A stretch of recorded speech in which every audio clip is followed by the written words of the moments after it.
salam jumpa dan salam sehat selalu untuk teman-teman, adik-adikku semua, keluarga besar SMP Negeri 1 Bejawa.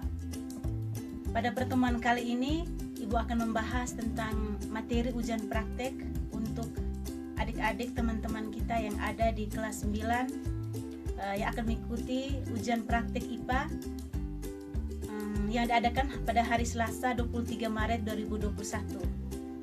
Nah, untuk ujian praktek kali ini kita mengambil materi tentang sistem pernapasan, yaitu materi yang ada di kelas 8. Mengenai alat dan bahan, mengenai hal-hal yang harus disiapkan adik-adik untuk ujian praktek kali ini, yaitu yang pertama ketersediaan alat dan bahan, yang kedua proses atau langkah praktikum, dan yang ketiga hasil atau laporan. Nah, untuk alat dan bahan yang perlu adik-adik siapkan itu yang pertama jam atau stopwatch atau HP, karena di HP itu kan ada stopwatch, jadi adik-adik bisa menggunakan HP yang paling sederhana. Yang kedua alat tulis menulis, yaitu kertas dan ballpoint. Yang kedua proses.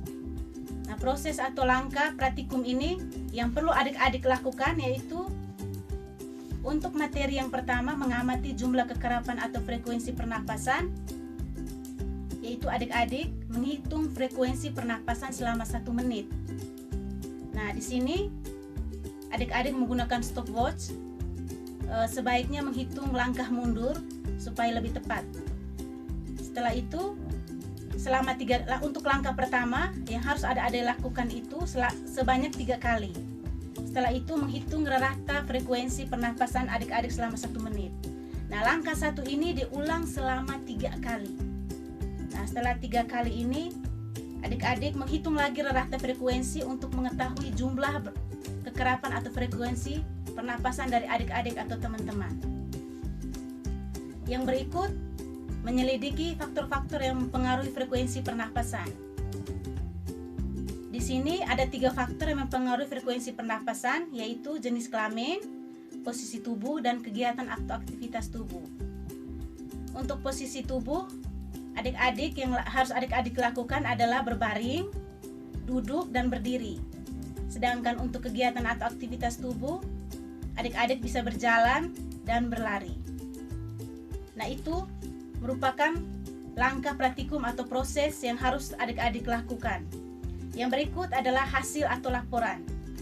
Nah, untuk hasil atau laporan yang perlu adik-adik lakukan adalah menjawab beberapa pertanyaan, diskusi, dan kesimpulan.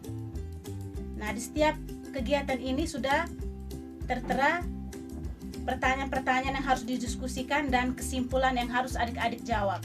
Nah, itu akan dijadikan laporan untuk dinilai. Oke, baik adik-adik sekalian, demikian hal-hal yang dapat saya sampaikan pada kesempatan ini. Atas perhatiannya saya ucapkan terima kasih.